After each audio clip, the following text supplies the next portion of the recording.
If you simply understood the difference between these two words, the exact opposite of the word paranoia, your life and your perspective would change completely. If you believe in anything that has to do with mindset and the success that comes from having a positive mindset, then you absolutely need to understand this definition. And I'm not just saying that for clicks and to get you guys to stay and watch this. Heck, I don't care if you stay and watch this. This video is only for those who are truly serious about their success and growth in life. So let me jump right into this. The word I'm talking about, the word opposite of what I'm trying to get to, is paranoia. If you understood the opposite of paranoia, the exact definition or the exact word opposite of paranoia, which is not what you think it is, you've probably never heard this word in your entire life, everything would change. And I know that because it changed for me. Just a couple weeks ago, I was scrolling through Instagram Reels and I saw this video that mentioned this word, and I thought to myself, what the heck is this word? It was something maxing, like the opposite of paranoia maxing. If we're paranoia maxing, let me talk about that definition real quick. If we were to paranoia max, all right, it would be about this mindset, believing that everything in the world is out to get you. Now, think about that real quick. How many of you know somebody that really believes like that believes that the world is out to get them? Oh my gosh, it's this person or it's this society, it's this group. And guess what? They're not wrong. You might be the same person. I was literally the same person just a couple weeks ago, but I understood one thing. What is Satan's number one technique? What is his number one tactic? Satan would not have any success if he simply played by the way we thought he did. No, he uses our insecurities, he uses our fears, he uses our natural state of being. He uses the entire amygdala, the limbic system, the survival part of our brain. These are the thoughts of, oh, what if this person doesn't like this? Oh, but that's not going to be comfortable. Oh, but I'm kind of scared. I'm a little scared of that. But what if this? What if that? If we live this way, if we live in fear with paranoia, then Satan has full control and bondage over our souls. Think about that. Really think about that. I'm trying to get myself in the mindset so I don't get confused and lost in telling you guys what I'm telling you guys. This is a wealth of knowledge I really do believe is going to change your life. So let me move on and explain a little bit more. We all believe, because of paranoia, because of the Instagram reels we watch, the fear mongering of the world, we all believe that there is this group, these people, these elites out to get us. And again, like I said at the beginning, it's 100% true. There's nothing wrong about that. But guess what? They have no power over your thoughts, your actions, your soul. They might be able to create scenarios, which, believe it or not, these scenarios are only mental boxes. They might be able to create fear in your life to bind you, but they have no power over what you do. Because God gave us agency. That was the number one gift he gave us. Jesus Christ sent us here to earth, and he said, hey, I will give you the ability to make each decision for yourself. You can choose to make the right decision, or you can choose to make the wrong decision, and I'll be completely fine with that. Because you are the master of your own fate. You are the main character, right? You are the hero of your story. That's what he wanted for us. Notice how every single negative thing in our life only creates bondage. Whenever we sin, whenever we make a mistake, it creates bondage. Nothing good we can do can ever create bondage in our life. It gives us more options. Now think about that. In high school, when I was at my very lowest, I was smoking. I was addicted to attention of all sorts. I would steal, I would shoplift, I would do all these different things, all to prove something to myself, to the world, to prove that I was in control. Which is kind of funny how that works, isn't it? What I found was that I was left addicted. I was left feeling guilty. I was left full of shame and full of fear, full of stress and remorse.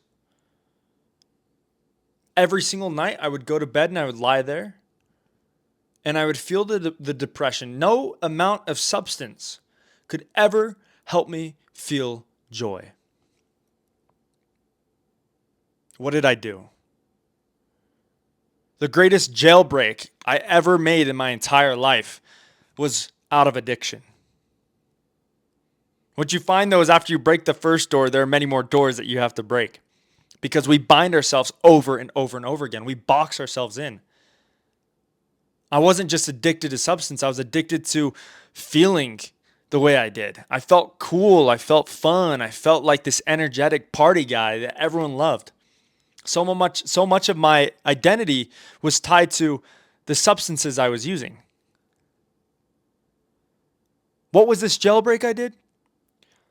One night, as I was feeling depressed and on my lonesome, I felt that my life was at its end. That if I didn't solve this, if I didn't come to know for myself that God was real in that moment, I needed to know right then. If I couldn't solve that for myself, if I couldn't come to the clarification at that point, then I would be stuck. Then my life would be over. And that wasn't true. But that's how Satan makes you feel when you sin, when you make the wrong decision, when you are afraid. He makes you feel that you are stuck, that you are the victim of yourself, of your neighbors, of your friends, of your family. I knelt down and I started to pray and I said, Heavenly Father, if you are real, would you show me a sign? Would you send me an angel to tell me that you are real? And in the middle of my prayer, suddenly my mom comes in. She opens the door. She's like, Gabe, are you going to bed? And I'm like, oh my gosh, Mom, I am saying my prayers. Let me finish here. I will go to bed. No worries. My mom was like, fine. She's like, she left. Okay. And I'm like, okay, here we go. We're going to pray again. Now, mind you, this is the first time I'd prayed in like 2 years. And I go and I kneel down to pray again. And I say one of the most sincere prayers, or at least I'm in the midst of saying the most sincere prayers, most powerful prayers. And I say, Heavenly Father, if you are really there, will you send an angel to me? I was crying. The moisture coming out of my face. Oh my gosh, you would have thought I wet my bed. You know what I'm saying? Okay, that's bad. I didn't have to ruin the mood, but whatever. And I'm praying. And also my mom opens the door, interrupts again, because that's what our moms do. Always interrupting. Oh, are you okay, Gabe? I feel like there's something wrong. Oh my gosh. Mom, please just go to bed. Listen, I'm saying my prayers. Let me go to sleep. Don't worry about me. You know, we're all adults here. You know, I was in high school, but I felt mature enough to be like, hey, I can put myself to bed. Okay, don't worry about me. So she's like, okay, fine, whatever. She leaves. And I tell myself and I tell God in that moment, this is the last time I'm going to try. This is the last time I'm going to pray. And if I don't get this answer from you in some way, at this point, it doesn't even matter. It doesn't even have to be an angel. If I don't get this answer right here, then I will know that you do not exist. And that I'm here alone in this life. And I have full permission to fail. There's nothing to live for. If there's no God in my mindset, then there's nothing to live for. Then I can live however I want. I can continue to sin. I can continue to commit terrible acts of sin. And I can be happy doing it.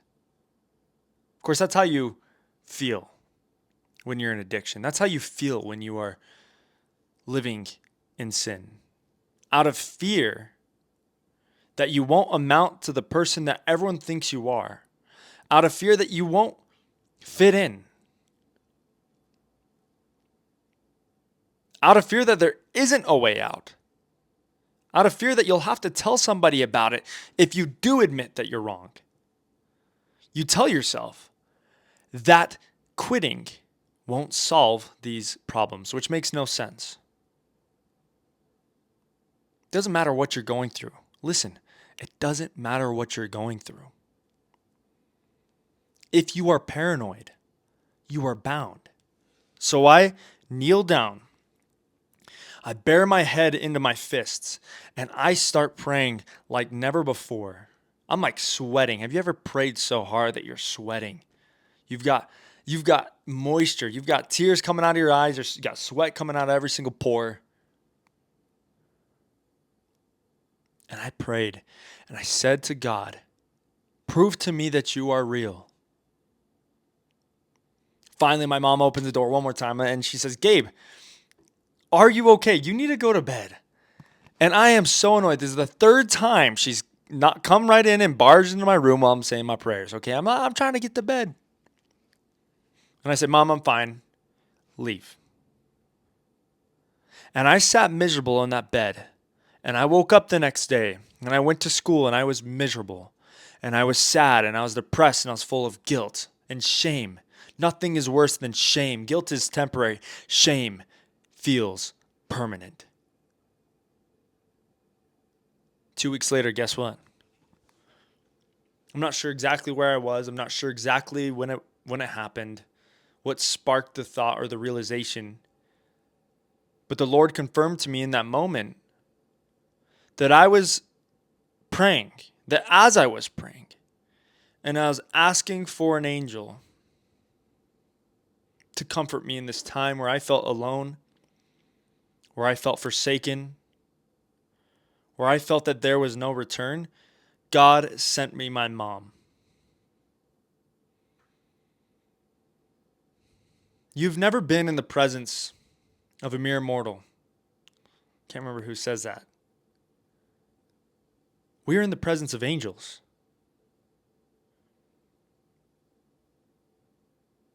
Just because we're in these bodies being tested at this time does not mean that deep down we've been sent here from God with a mission, with a purpose, with power. I can never deny from that moment, I can never deny to this day that God didn't send me that angel and that angel didn't come in the form of my mom. I could never convince myself. But that's exactly what it was. I broke the walls of paranoia, this fear. I opened up. I told everybody. I served a mission for my church, and I left for 2 years.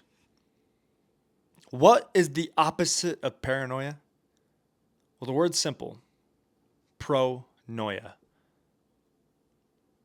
Where paranoia is to believe that the world is conspiring against you, pronoia, or the mindset that is pronoia, is the belief that the entire world is conspiring to aid you, to build you, to heal you. That no matter what the hardship, no matter what the trial, it is there for your good. That God is continuously pouring out blessings. And do you want to know why this word, why understanding this word, why submitting to this mindset is so powerful? Because in our minds, we don't know the difference between what we say as fiction and reality. Because everything is real.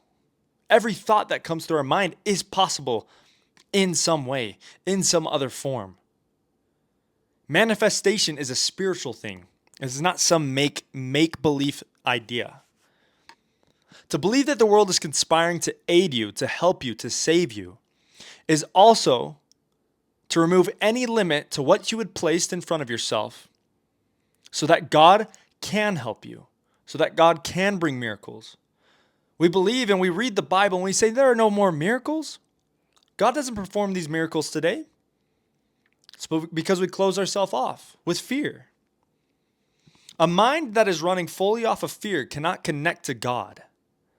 It is simply to castrate, to cut that antenna, that connection between God and your spirit. I wrote this down. The difference is mindset. Living with pronoia is to put no limit on God.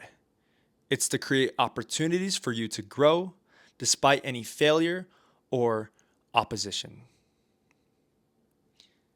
If you're looking to improve your mindset, I have an app that I've created. You can go check that out. It's in the link in the description.